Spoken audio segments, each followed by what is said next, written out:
The Second Amendment is going to be applied to the states as soon as the court gets its opinion out. The Second Amendment is going to be incorporated so that you're going to have to do a review of state and local laws in all of your jurisdictions to see which ones can survive federal incorporated Second Amendment scrutiny.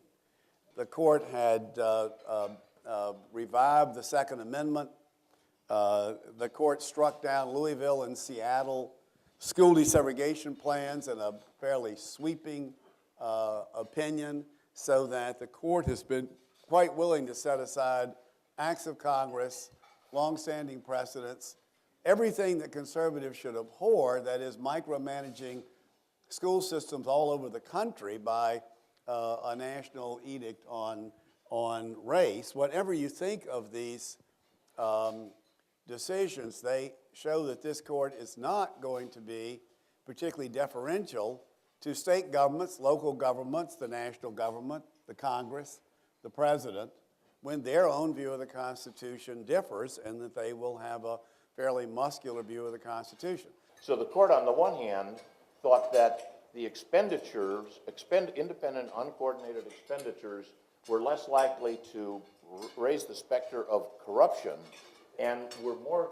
likely to be at the core of First Amendment values. So more protection is given to persons engaging in expenditures during an election process than people simply transferring money. And what the Supreme Court decided in Citizens United is that independent, uncoordinated expenditures, even if it's direct advocacy, saying vote for Clinton or vote for Obama, is protected and it's not prohibited based upon the identity of the speaker being a corporation or not. We took this case believing that California Proposition 8, which specifically withdrew the right of same-sex persons to get married, that the California Supreme Court had recognized in the California Constitution, much like the issue that arose in the Romer versus Evans case, where a constitutional amendment in Colorado withdrew some rights that had been recognized for same-sex individuals.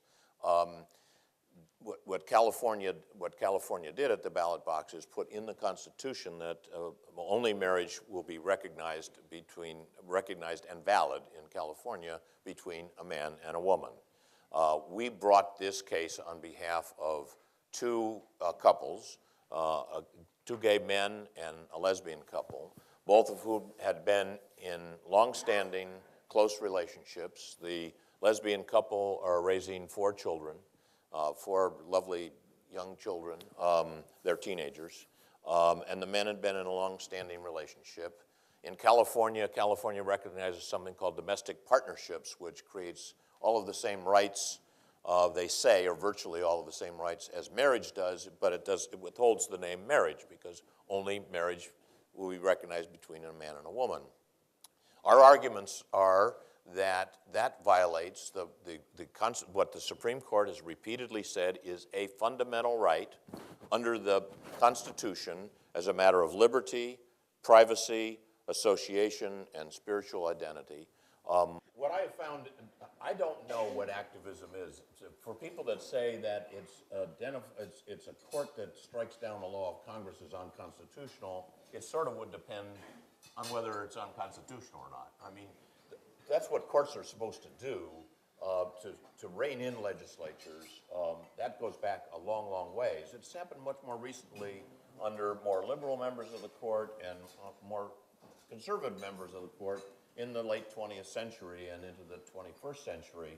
So a lot of people just say it's activist if the Supreme Court decides something's unconstitutional or not. I would take these cases one at a time, the Second Amendment case, the Citizens United case, and so on, and argue those on the merits. I've refrained from saying this business about activist jurists. With respect to the Roberts Court, it is a robust court. It is a court and so is the Rehnquist Court, a court that feels, and before that the Berger Court and the Warren Court, a court that feels its responsibility to do things and not to back away.